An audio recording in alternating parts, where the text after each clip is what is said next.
What if I told you that hell, the place of eternal fire and torment most of us imagine, doesn't actually exist in the Bible, or, at least, not in the way we've been taught?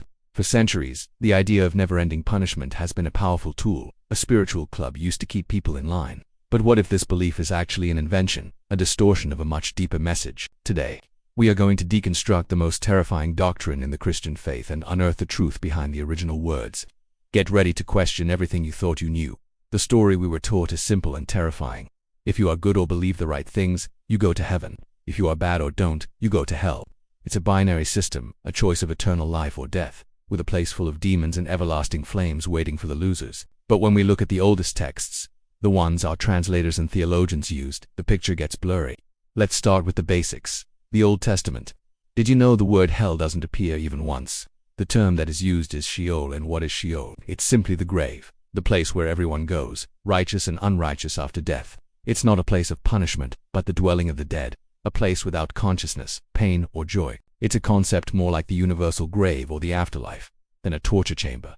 Sheol is dark and silent. Psalm 6:25 says, "For in death there is no memory of you. Who will praise you in Sheol?" Ecclesiastes 9:10 is even clearer. Whatever your hand finds to do, do it with all your might. For in the realm of the dead, where you are going, there is neither working nor planning nor knowledge nor wisdom. Where is the fire? Where are the weeping and gnashing of teeth? They simply aren't there. Sheol is the end, a place of forgetting, not of eternal punishment.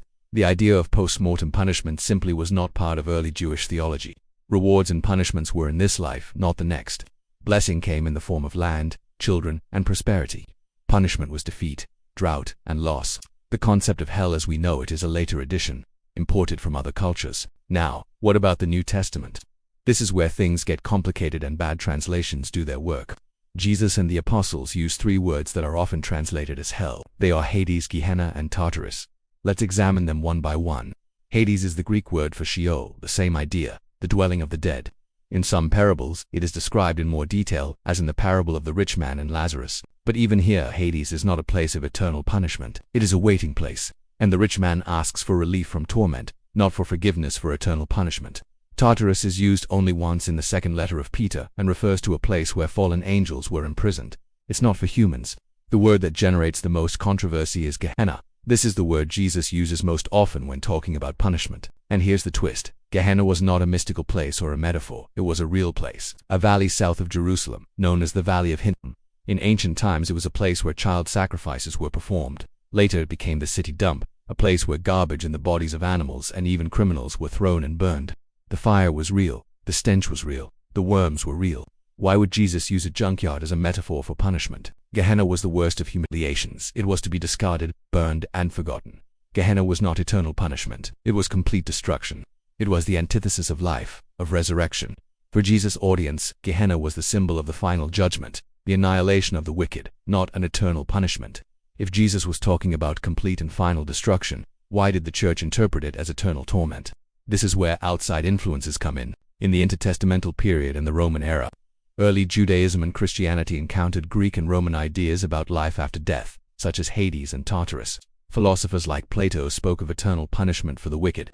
The idea of eternal torment became popular and seeped into Christian theology. Thinkers like St. Augustine, with his Platonic influence, cemented this idea in church doctrine. Verses that spoke of Gehenna, of final destruction, were reinterpreted to fit the new model of endless punishment.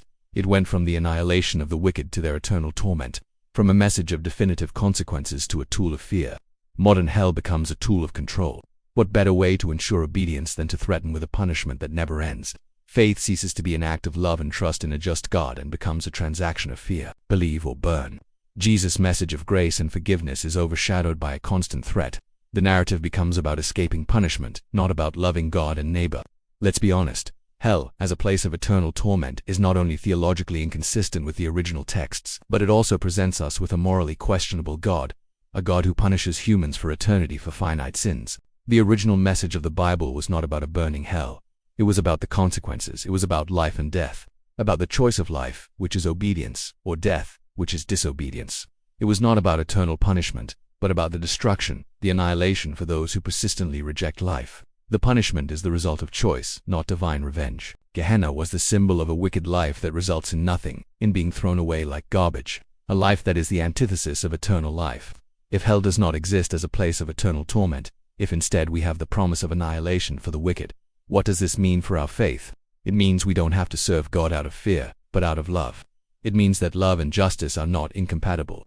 The punishment for the wicked is destruction, not torture. It means that God is not a tyrant, but a being who offers life, and that the only alternative is destruction.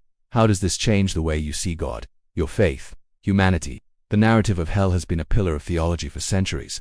It has kept people in the church, but it has also driven away many who cannot reconcile a God of love with a God of eternal torment. By deconstructing this idea, we are not destroying faith.